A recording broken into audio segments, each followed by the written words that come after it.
There is nothing wrong with your radio. Do not attempt to adjust the volume. We are controlling the broadcast. For the next hour we will control all that you hear. You are about to experience the knowledge and insights of the Media Mothership. All right, you're listening to the Media Mothership here on Edge Radio 99.3 FM, and there is nothing wrong with your radio. The intro again. Do not attempt to adjust the volume. Yeah. We are controlling the I'll have to get broadcast. that media player back For up. the next hour we will control all that you hear. So good. You we'll are hear about it to again. experience the knowledge and insights of the Media I've got Mothership. it on repeat. There we go.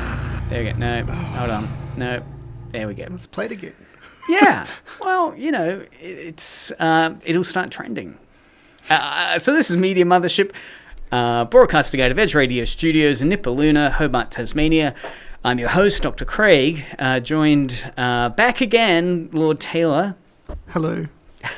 With his brand new, improved voice, missing a couple of teeth. Yes. So, yeah, I don't know, adds maybe some bass to it, does it? No.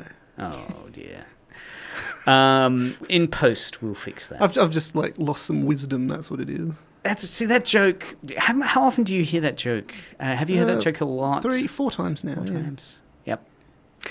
We'll try to continue that throughout the program today. SMS in if you want to make a joke about getting wisdom teeth removed on 0488 11707. You can also join us on the chat, which is because we stream on YouTube and Twitch. So you can chat to us via the YouTube or Twitch stream. Just search for Media Mothership. Today, it's Media Mothership's great pleasure to have Sophia Staite in. It's my pleasure. I'm like minutes away from calling you doctor. I actually don't know if I am or not yet. It's like, well, normally normally it's when you get it, right? You go up on the stage, and then after that. So we're mere weeks away. Yeah. But you can call me proto doctor. Like that. Proto doctor. Yeah, prequel doctor. This is the prequel period. So it's an absolute pleasure to have you in, Sophia. And we're going to dive into your recently minted PhD thesis on Kamen Rider, the fantastic Japanese, so many words could be applied to the Kamen Rider dreamscape, fantasy, tokusatsu, right? Is that what it is? It's tokusatsu, but it's a multimedia franchise. So there are stage musicals, there's an anime. CD-ROM kind of stuff, multimedia. Yes, yep. yeah. There was a CD-ROM. We're aging ourselves here a little bit. Well, I often think when I hear multimedia, I do kind of think, 1990s. Yeah, For me? Transmedia, is that Cassette the more tapes. up to date? Yeah. Look, there's a Wii game that I think you can still buy if you still have a Wii. I don't have it. If anyone would like to donate the Kamen Rider Wii game, I do still have multiple Wii consoles. Excellent. Looking forward to hearing all that and more on Media Mothership. It's just going to play in a second.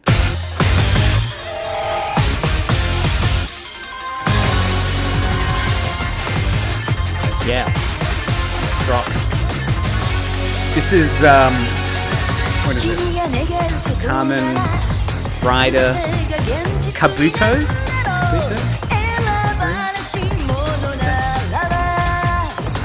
It's a bit like 24 seconds. Hold on. Still got it on repeat here, playing with laptops. I'm going to put a cross through the repeat sign on my media player. So, yeah. Quality. So I got sound effects from the entirety of Kamen Rider, I think, or at least some of the toys and video games, and possibly. Were you familiar with that little music snippet? Yes, I've not watched a lot of Kabuto, but yeah, it's one of the enduring favourites, and the toys are still going for quite a high price secondhand, which is very impressive because it's from the early 2000s. Oh, right. So, yeah, not too late ago. I just got one news story. I think I'm just going to skip to one news story. which is the second one, the massive Wikipedia war over Barbenheimer. It's an article in Kotaku, which I was really intrigued by because it had Barbenheimer and Wikipedia war together to explain kind of, I guess, the cultural ripples of this phenomena. So what is Barbenheimer? Anyone put themselves through a Barbenheimer?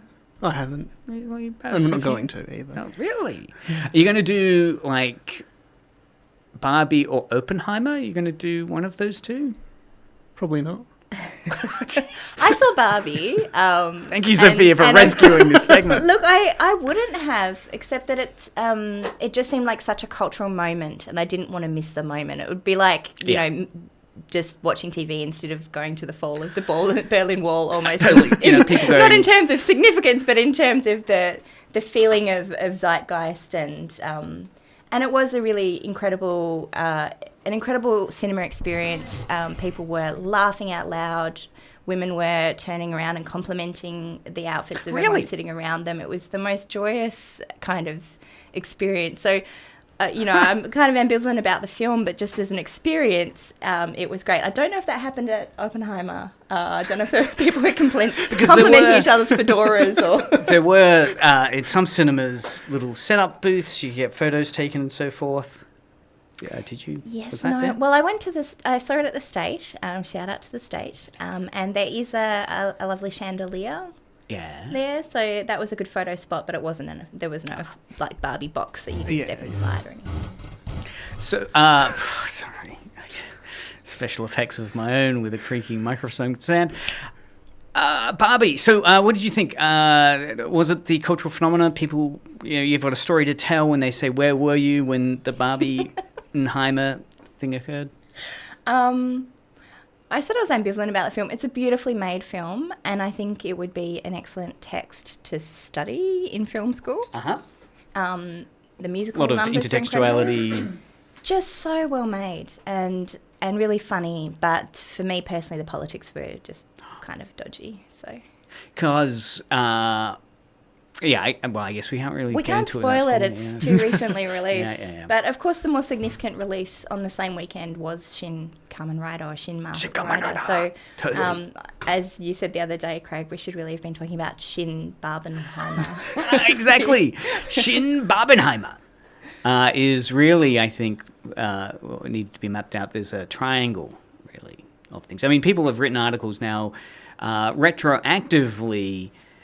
Clawing back previous moments in cinematic history that are Barbenheimer moments, right? So the other one that I've seen getting some trending is the, the Mamma Mia and Dark Knight crossover, well, not crossover, simultaneous release, which occurred. Dark Mia. Right? Yeah. So they're saying that's the original Barbenheimer moment, because both those films released same day. They're kind of polarizing in terms of their audiences, but within each of them is an interesting overlap around the hero's journey, if we could reduce it to a Joseph Campbell quote. We have done on this see episode 31 for our deep dive into the hero's quest. So Dark Knight and Mamma Mia. So people are rediscovering. So again, I think people will say this was a Shin Barbenheimer moment. We will get around to the Shin in a second, but let's dive quickly into the Kotaku article. What it's doing is describing the Wikipedia page. So this was the Wikipedia page got set up for the Barbenheimer phenomena.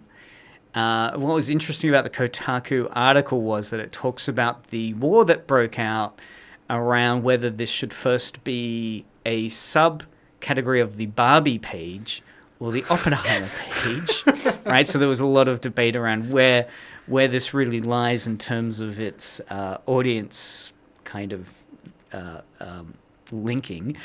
Then the other one was people saying that this, I think that within the day that it was put up, editors were voting to remove it, to delete it, saying this is just a fad, this is just a trend. Wikipedia is above that, and should have articles that will stay the course. So then there was a a vote which was taken, and nearly 100 editors voted to keep it, despite the controversy around it being maybe frivolous. But people saying that no, it could prove useful information and context for future researchers and fans of the meme. Right, so it's an interesting point that if it was to be removed, future memologists, I'll call them, there will be things missed. And it's not too difficult to think about that. I mean, there's been a small tangent here, but bear with me. There's been a lot of research done on early era video games becoming lost, particularly mobile phone games. That a lot of those mobile phone games are lost now. There's a couple of games that I wish I could get back. Right, yeah. There was a researcher I was talking to a few years back who said that the problem with a lot of mobile phone games is that the operating systems need to be preserved back in the moment those games were released, because updates of those operating systems on phones are not backwards compatible to many early games, which means they're impossible to play. If I can be excused for adding a tangent to your tangent. Let's double down. Another kind of tragedy for memologists, Flash. I was trying to look at some vintage Kamen Rider websites. Yep. They're all Flash-based. There's just, I couldn't figure out a way to access that content anymore. So even though we have way back archive, without the Flash plugin, those pages are just blank. Yeah, so, it's certainly part of our duty here on Media Mothership to make sure I curate and keep everything we do on this show forever attainable. It's culturally significant content. Visit us now, www.mediamothership.au. On that, what's some of your...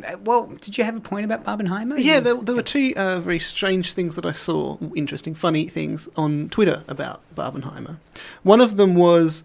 a picture, and it was Oppenheimer, and there was something that had gone wrong up in the what's it called, the sky projection box. Projection box, yes, and half the screen was pink. In the Oppenheimer film. In the Oppenheimer film, half of it was pink. Yes. Was that Barbie terrorists? I mean, it sounds like something the Barbie Liberation Front would do. And then the second thing that I saw on Twitter. Did they explain it? It just happened. It was just like a glitch in it. Wow. It was just like, yeah. It wasn't a doctored image either. I did make sure of that. Wow. It was just, I can't remember where it was. It was like in Germany or something. It's like one of those stories about ghosts where people go like, whoa, that's creepy. Because that's creepy, right? That it's Barbie. But it's like, it's not Nolan's intent to film, to have that screen half pink. No. So it's almost like emergent storytelling, right? The film stock itself was doing emergent storytelling. The film stock itself became sentient and felt a need to express the Barbenheimer within it. And the second thing that I saw was, what was it? It was Oppenheimer, and because it was an English showing in a foreign country, I can't remember which country it was, but it was a European country, they'd put in the wrong English subtitles. They'd put in the Barbie subtitles. No. Wow. Really? Yes. Wow. Because I do know, I mean, one of my favorite culture jamming moments from the 1980s, I know all of us have many of these. Many. We go around in a second and exchange stories. Anyway, my favorite one is, you can search on YouTube. In fact, we played it on this episode 10 episodes or so ago, was the Barbie Liberation Front, where during Christmas of like 1981, these activists had been working on Barbie and G.I. Joe dolls that they bought and changed voice boxes. It was during a period where there was a voice box, Barbie and G.I. Joe, and they'd been changing voice boxes on them, so the Barbie character would say, I'm going to kill you. I'm going to kill you. and the G.I. Joe was like, do these shoes go with this top or something? And then what they did, which was so great, was that they went back into store. Like they did the voice box surgery, and then they repackaged them, took them back into stores, and put them on the shelves, just leading up to Christmas. So a number of news shows got onto this as kids would open up these Barbie or G.I. Joe dolls and talk about their encounter with Derrida's deconstructionism that they experienced during Christmas everything of the 81. kids wanted to talk about during that Christmas. Yeah. This is just like Derrida's deconstructive switch and bait. Well, yeah. There'll be a reading list for this episode that you can get on the show notes. Anything else about the Barbenheimer? Not from me. Any favourite fan moments? I haven't seen the movie, so I can't say anything about them. What do you think people will be saying about this in 20 years' time? So, they'll be referring to this show. Of course. Barbenheimer. There we go. Okay, so coming up next will be a sound effect that goes for 1 second. Just going to play one more because that was a bit short, just to set us.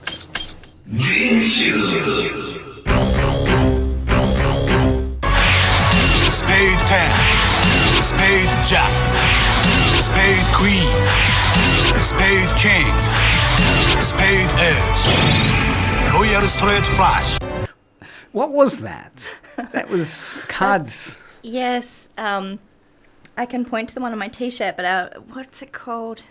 So the theme for that season was a deck of cards, playing cards. So their faces are actually in the shape of spades. This Kamen Rider Royal? Kamen Rider, which one is it? No. Talk amongst yourselves. Kamen Rider Poker. Kamen Rider Straight Flush. No, they don't have names that are quite that sensible usually. But that, I don't know. That sound effect. We haven't actually introduced what Kamen Rider is. All right, that might be helpful. Yes. Gosh, I thought we were trying postmodernism. I mean, we can. You're Okay, in charge well, of the show. I'll play. Let's play a clip. Here's a clip that will explain everything. Okay. We'll see how far we get through it. So sit back and enjoy this shift into the next topic for Media Mothership here on Edge Radio 99.3 with your host, Dr. Craig, joined by Lord Taylor. And are you Ms. Staite? Can I... Proto Doctor Staite. Yeah. Yep. 僕の名は Here we go. ライダー仮面ライダーと名乗らせてもらう君は組織が開発した昆虫合成型オーグメンテーションプロジェクトの最高傑作だ。これをかぶると暴力の加減がまるでできなくなるその辛さをあなたが背負うことで誰かが幸せになってる。誰かを守って戦うとはそういうことでしょ。今から政府公認のアンチショッカー同盟だ。ではお見せしよう。変身。人は人を信じることで生き延びてきた。他人を信じることで裏切られてもきた。僕は人を守りたいと思う自分の心を信じる Is this helping? Okay, what sound effects? So that's from Shin Kamen Rider. This is Shin Kamen Rider. ショッカーに生まれし者はショッカーに帰る。それが筋よね。あなたも同じオーグメントなのにこの幸せがなぜわからんのです。裏切り手は必ず殺すやはり人間は面白い。さあ、レッツパーティー。俺は俺なりのやり方で人類を救う仮面ライダー第0号だ。あなたのプラン、魂の自由を取り戻して。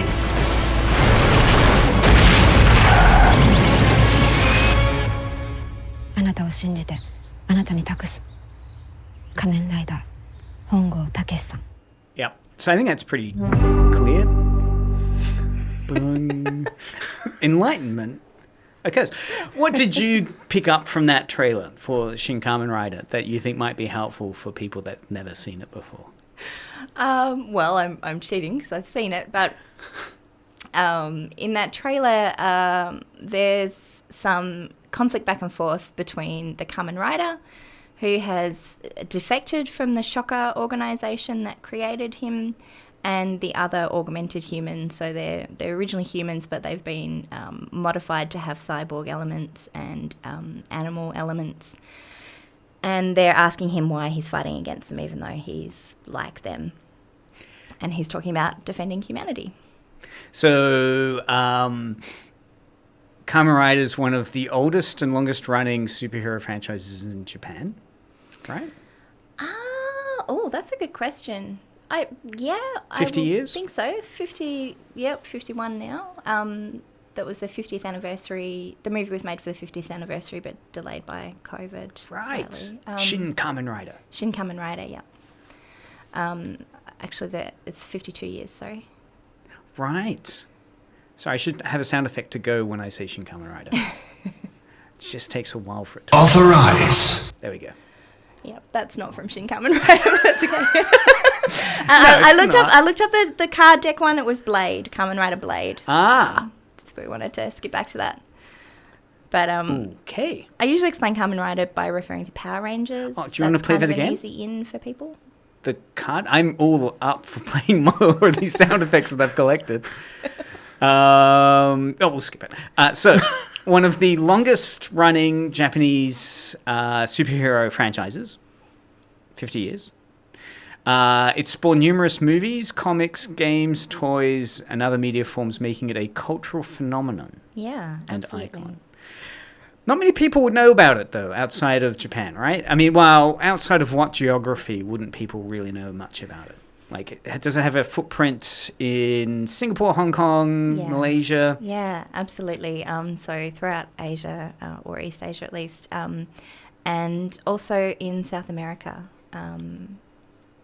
Right, Argentina, Brazil particularly, yeah. Yep. But I believe some people have told me that they saw it growing up in Italy and in Spain. Right. So I believe that there was also, at least for a time, a presence in Europe, but really in the English-speaking world, it's not well known. It's completely overshadowed by. What's the live action Japanese show that you might know off the top of your head that involves people dressing up as superheroes and fighting other people dressed up as monsters, and they'll be in a team? Scooby-Doo. I can't complain because I know on your show K-Pop Unlimited coming up next from 5 p.m. You don't know anything. Yeah, I'm a complete buffoon. So you're playing a great role in today's show, being oblivious to the genre. Okay, so Power Rangers was what I was thinking about. Right, so Power Rangers is pretty much the one that most people in the West would know. What's the link between Power Rangers and Kamen Rider? Yeah, so I'm going to have to go back to the 1970s to explain this. Kamen Rider was created in 1971, was enormously successful in Japan, and so the same manga artist and production company decided to do a spin-off that had multiple characters so as to maximise the merchandising. And that franchise was Super Sentai, which I think was 75 onwards. Yes. And that is a franchise that is chopped up and mixed together with newly filmed footage that's created in English to create Power Rangers. So Power Rangers isn't actually a Japanese show, but it's made with sections of footage from the Japanese show where the characters are wearing masks because the faces aren't visible, and they're then replaced for the scenes where they've taken off the masks with American or more recently New Zealand and Australian actors. Until this year, there's a bit of a question mark over the future of Power Rangers, but up until this year it's been produced in New Zealand. Yeah, which is because it's weird. Some of these productions of the tokusatsu material has been produced in like Australia. I think had a small segment of something made. There was an Ultraman film, I think. Right, in like South Australia near some mine. I can't remember. All right, so the other thing about tokusatsu when I was looking into it is Kamen Rider is considered one of the pioneers. Okay, what is tokusatsu? Oh, okay. I know tonkotsu. We've got our expert here. Tokusatsu. Tokusatsu is not related to tonkatsu, unfortunately.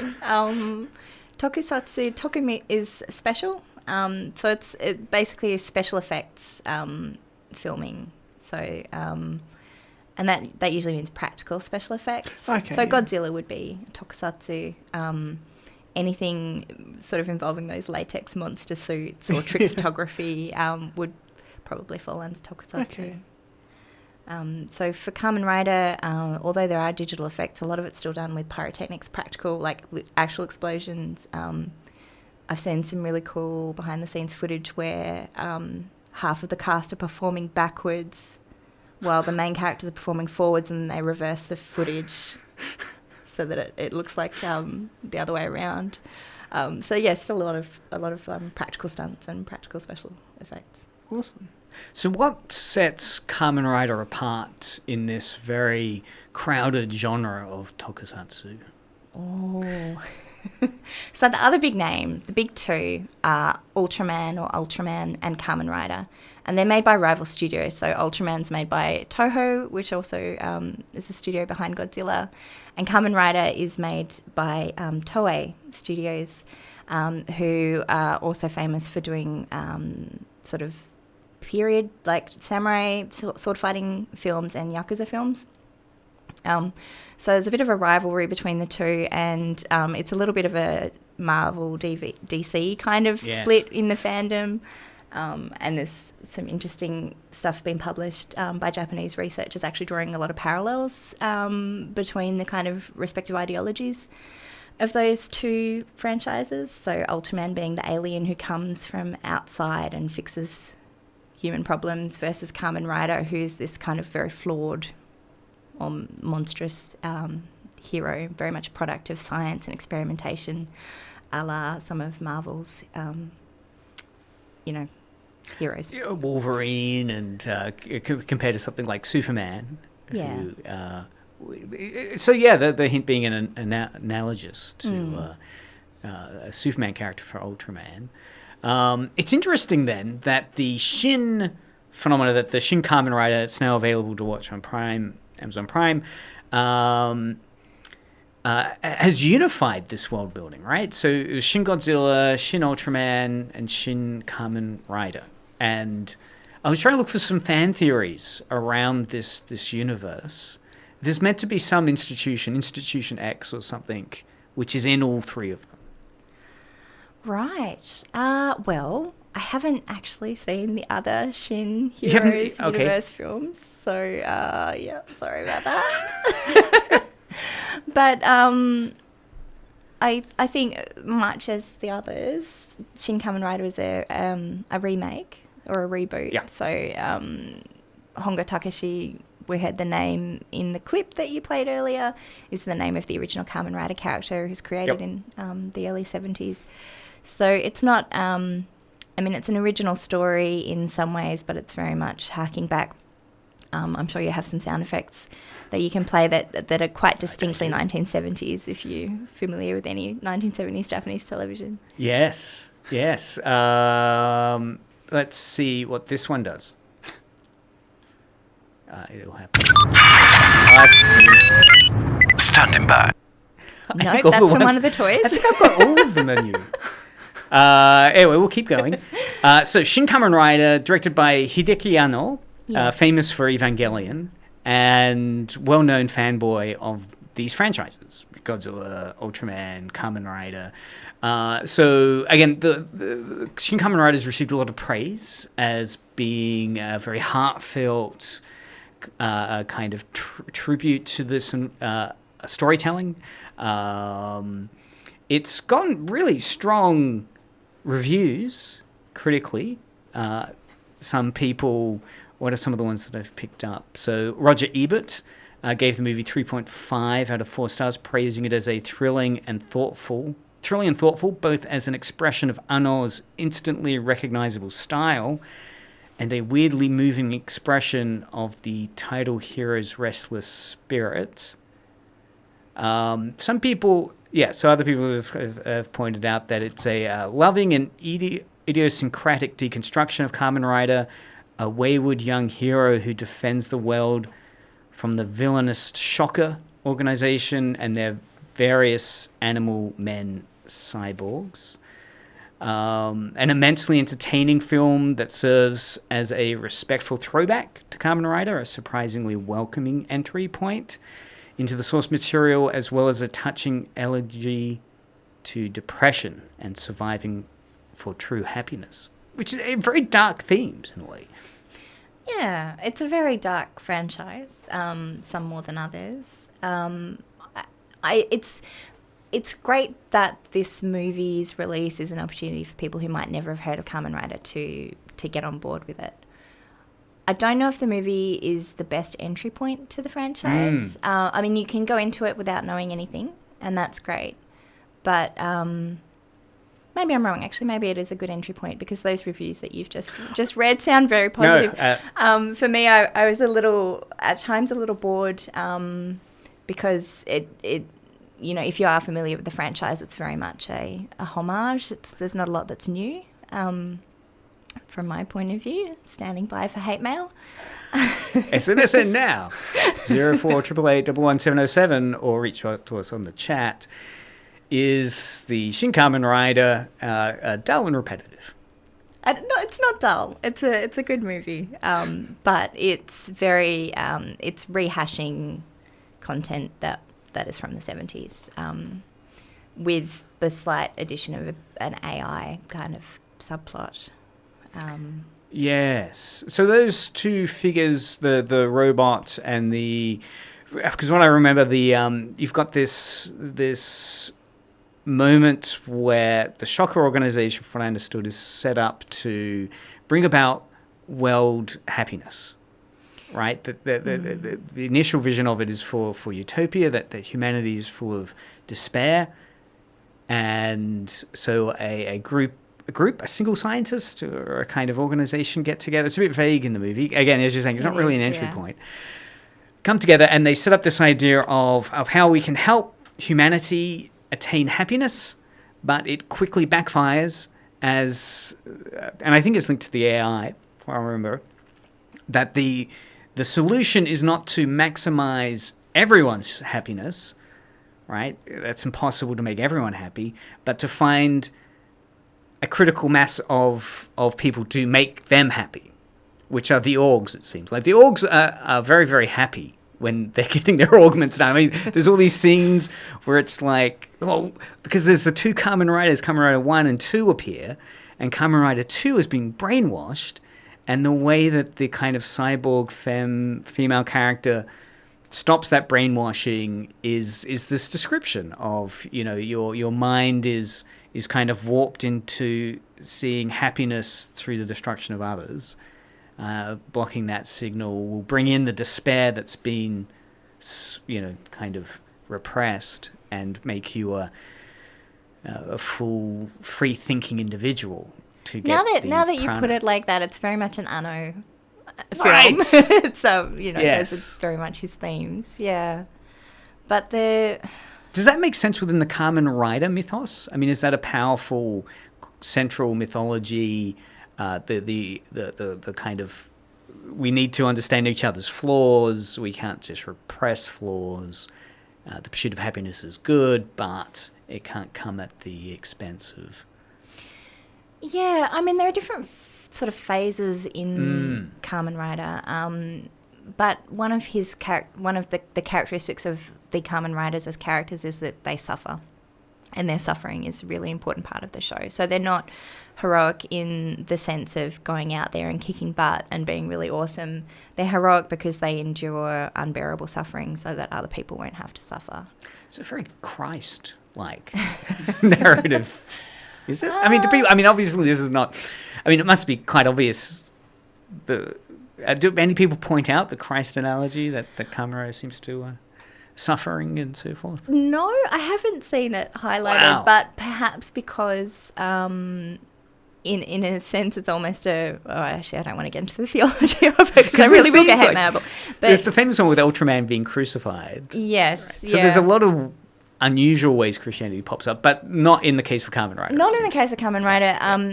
The other kind of definitive characteristic is that the Kamen Rider is essentially the same as the monsters, but through the purity of heart or the strength of will, sort of doesn't succumb to that sort of evil.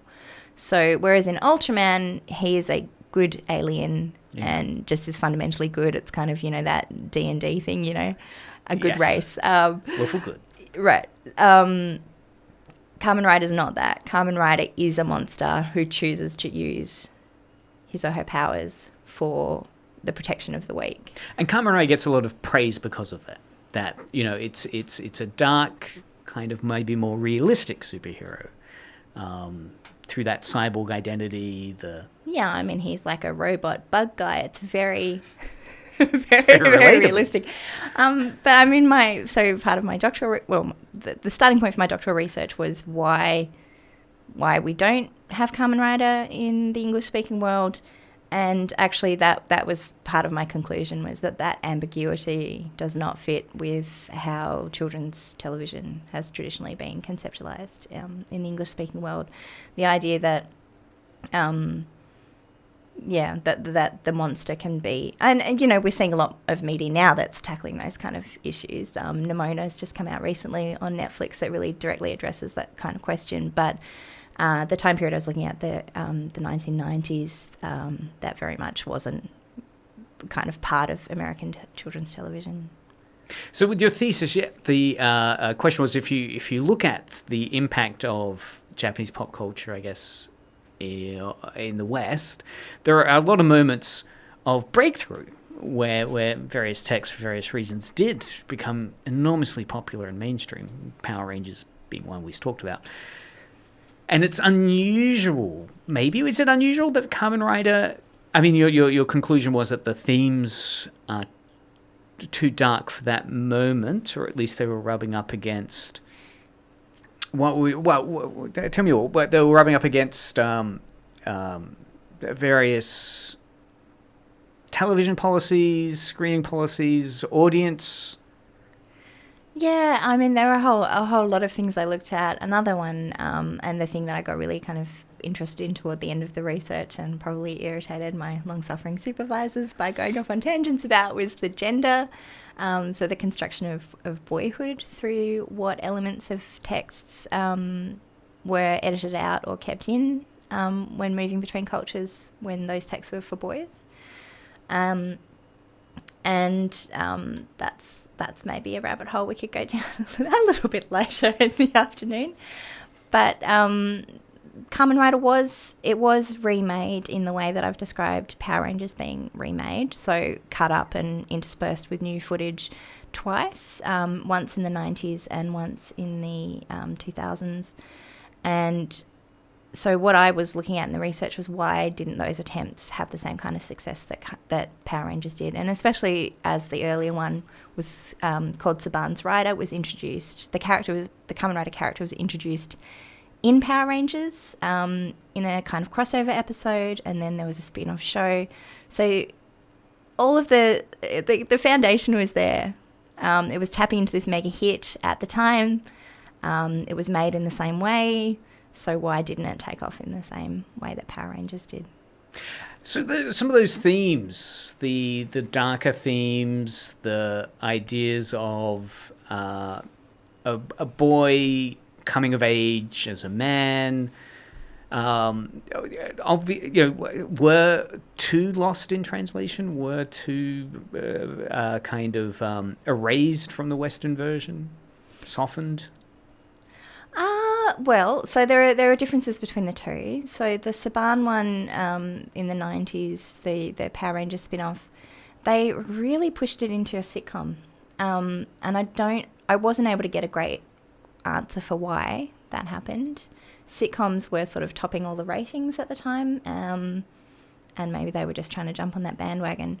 But they certainly, some of the elements that were a bit transgressive in Power Rangers that I think, we have kind of evidence that children really appreciated some of those transgressive elements. And of course, there was a huge moral panic around Power Rangers. And because of that moral panic, perhaps they dialed back on some of those more transgressive elements when they made what's called Masked Rider, to try and be more compliant. But then that's kind of the paradox, is that in the effort to make it more compatible with American television, it lost whatever it was that the kids were enjoying about it. Yes. I mean, with the original, what would you say if you wanted to cherry pick some moral panic topics out of Kamen Rider? What do you think you could hone in on? I mean, the kind of gender fluidity of a character, the... Oh, I mean, if you just took it over wholesale, what would bother Yes. people? Yeah, so particularly since the 2000s, and this is maybe something that links into K-pop a little bit, there's definitely been an intentional push towards, I don't want to say queer baiting because I don't think that's what's happening, but references to boys' love, so intense emotional relationships between beautiful young men. And that's been like a very intentional part of the marketing of Kamen Rider. A recent series was billed as a heated drama between men. That was the tagline that Toei put on it. So this is a very conscious effort to recognize that part of the appeal of this ostensibly children's live-action superhero series, Kamen Rider, at that period, was an audience that would find, what is it, a tension between men? Heated drama. So yes, much more explicit, a heated drama between men, which I know you've presented on. I've seen some great presentations you've done, and the one that I enjoyed was where you were pointing out that there's a Japanese housewife audience for this material, which, is that what this is getting at? That heated drama between men is the kind of Japanese housewife audience? Yeah, absolutely. So the primary audience is children between roughly 2 and 8 years of age. So it's quite a young audience. So they're quite likely to be watching accompanied by a parent. It's quite early on a Sunday morning, so that parent is, just to go with the gender stereotypes, it's going to be the mum is getting up to watch Kamen Rider. So the second largest audience is women in their late 20s and early 30s. Second largest audience, yeah. Right, which they recognize. What's the interesting thing here is they recognize it, and then rather than just saying, well, that's kind of bycatch from what I'm fishing for, they say, that's an audience we can market to. Or create content that's appealing and to. There's a whole heap of spin-off merchandise that's directed to women. So thanks to the University of Tasmania for giving me some research funding to purchase a number of semi-nude photo books featuring these young actors, which, obviously they're unknown actors are cast in Kamen Rider. It's not a franchise that uses known actors. So it's the breakthrough role for these young actors. And, the supportive mum audience can support them while also enjoying some, bemusingly moist topless photography. Well, that wonderfully descriptive language. Because just as a 20-something Japanese woman stereotypically might be buying J-pop or K-pop boy band merchandise and so forth, here we have, again, a children's live-action superhero space that also has this kind of ancillary market, which is being marketed to, as well as having, your classic costumes for kids, right? So you'd have merchandise geared around, like I guess the phrase is toyetic, right? That's that Batman Schumacher phrase about, why he had to put so many special effects things in the Batman series was to make sure it could sell toys. Kamen Rider, that seems to be the primary surface level of it, a lot of toys for kids. Yeah, so it's co-produced by Bandai, the toy company. Yes. And the whole kind of arc of the story's narrative is determined by the toy production schedule. So a new character or an upgraded ability emerges roughly every 10 to 15 episodes to match that toy production cycle. And what have been some of the upgraded... the upgraded material that you found kind of surprising, or could be translated, or wasn't translated? The kind of upgraded material? Because it seems like I know there's belts, there's card games, there's various kind of merchandise that I was thinking of. Because I know, there's a kind of autobiographical dimension here that your own son would have been wanting to buy some of these goods. How did you negotiate that as a mother with a son that was into Kamen Rider and wanting to perform Kamen Rider? Yeah, well, I was introduced to the franchise by my eldest son, Also, since you've asked, thank you. Hi, Ren. Hi, Kenshin. They asked me to do a shout out. Big shout out. Hey, hold on. Let me see if I can get a special effects to go along with that shout out. Just very normally. It's just flowing very well. Naturally. I had set that up well. 3, 2, 1.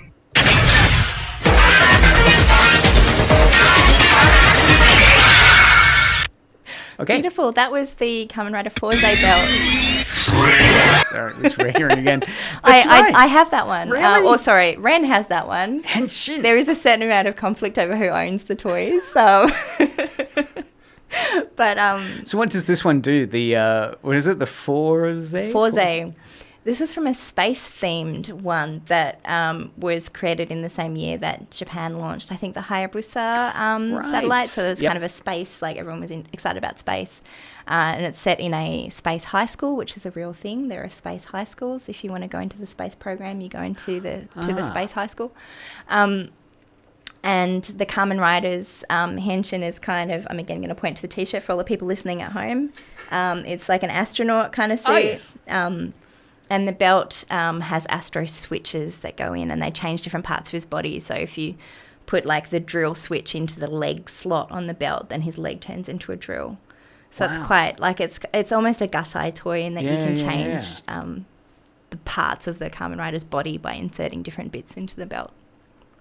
And again, so did that form the genesis of wanting to do a thesis around that as you were negotiating the pleasures and pains of performative toy play? Yeah, I mean, so I will tell you the story of how the research started, which you've heard before, but you're very patient. I guess full disclosure, yes, I was supervising Sophia. But before we actually left Japan and moved here, just talking about that crossover mother-son audience, we did have a slightly awkward experience where there were posters up saying that the Kyoryuja was the big Super Sentai at the time, and that was Dino Rangers in English. I think Power Rangers Dino Charge was one of the more popular series in English.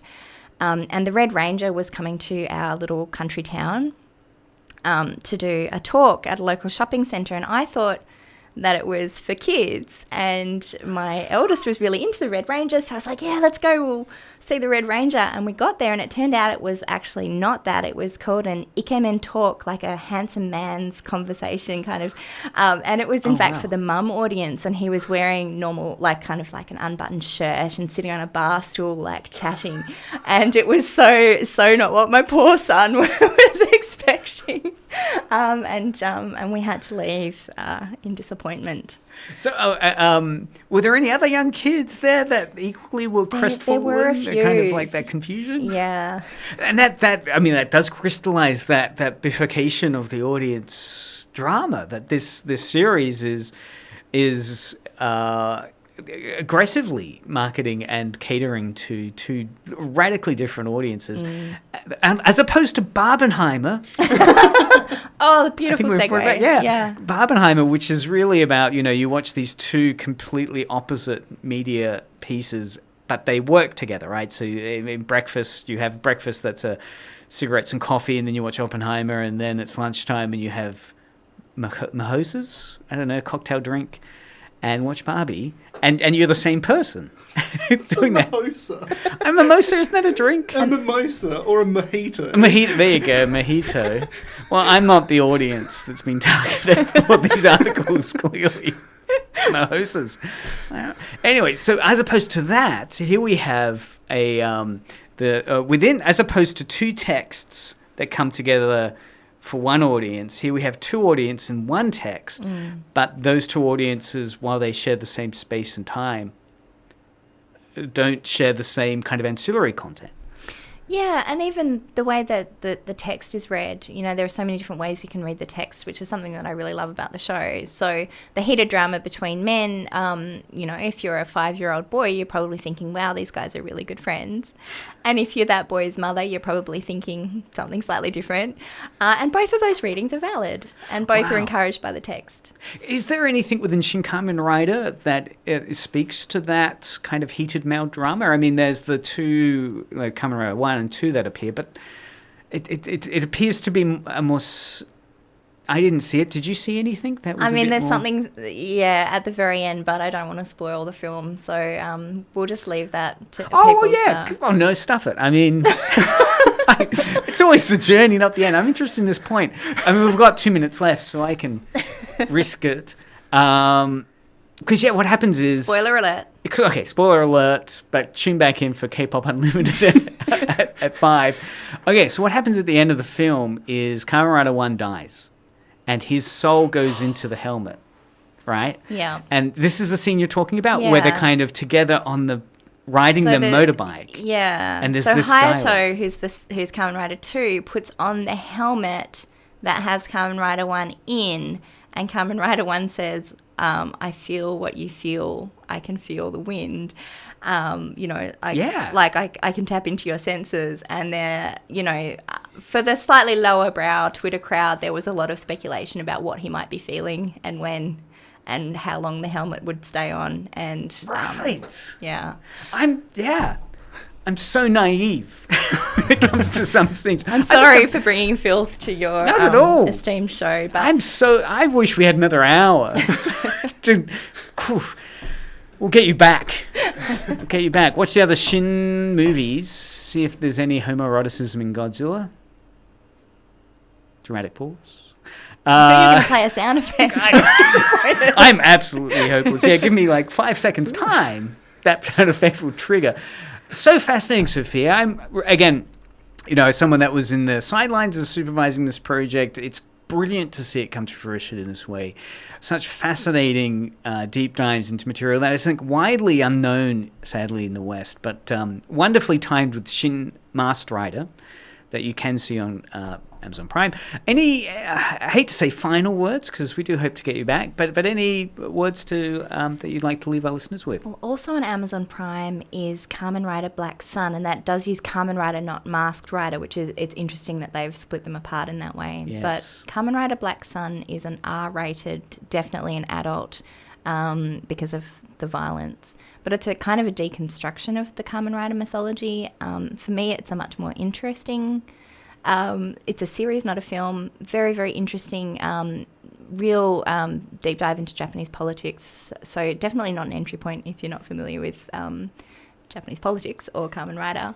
But really worth watching if you want something quite grim and quite a brutal deconstruction of Abe's prime ministership. Such a great point, because I do think we get so focused on the boys and the deconstruction of superheroes in the West that we're at this point, and we forget that there are incredible lineages of these narratives outside of the West, like Japan, which are producing as sophisticated, if not more sophisticated, kind of permutations on the ramifications of these icons of power, masculinity, femininity, and so forth. So well worth checking out. Is there? How can people reach out to you, Sophia, if they want to find out more about your research? Can they? I don't know. I have a YouTube channel where I am the absolute state of the research. Staite is Staite. So what's it called? Staite? The absolute state of the research. Great. I should know this. It's really not very exciting, though. I just upload conference presentations. But if you... wow, this is going to sound incredibly egotistical, but if you look at any academic paper on Kamen Rider, it's probably mine. There are approximately 3 other people who've ever written about it in English. So, yeah. Well, here we go. In Tasmania, world leading authority, Kamen Rider, Sophia Staite, signings. If you want to come outside the studio, next 5 minutes, signings here. But well done, Sophia. Absolutely fantastic. Do hope to get you back on again to deep dive into that final sequence in Shin Masked Rider. We didn't even talk about Japanese Spider-Man, so there's so many avenues left unexplored. Totally. So again, SMSN now if you'd like to know more, 0488 11707. Coming up next, we've got K-Pop Unlimited with Lord Taylor, DJ TJ and DJ CJ. There we go, yeah. Any tips for the audience? It's like the same thing that it was like 3 weeks ago. Every song goes into the next song. Oh, really? Because, between 3 weeks, we've completely lost our audience. Yeah, I know. I took over K-Pop Unlimited and played a lot of Godzilla soundtrack music during that time. Anyway, great. So keep listening. 5 o'clock. This has been Media Mothership for another week. Thank you so much, Sophia, for coming on. And you can find out more about her work at the Absolute State of the Research at YouTube. Welcome to the Edge Radio.